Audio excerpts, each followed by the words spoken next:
adapt to changes in weather.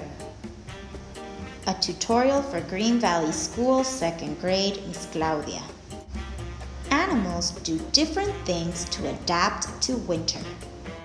Some animals go into hibernation.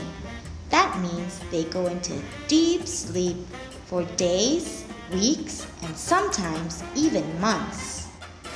They stay in their caves or burrows all winter. By not moving, they conserve body heat and energy. Hibernation is a way that animals deal with the harshness of winter.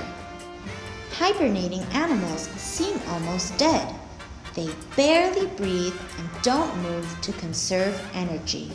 Animals that hibernate are called hibernators.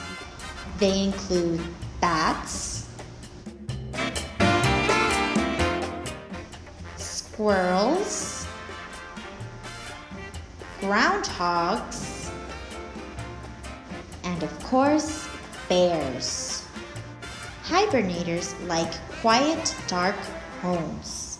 Before they hibernate, they eat a lot to get fat and withstand the cold. Not all animals hibernate. Some migrate. That means they move to warmer places during the winter. Some animals migrate to places they can hibernate. They migrate because the weather is either too hot or too cold to survive.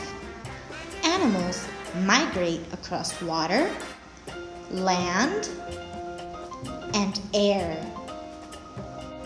Animals that migrate are swallows, storks, monarch butterflies, geese, some species of fish, and marine mammals like whales and seals.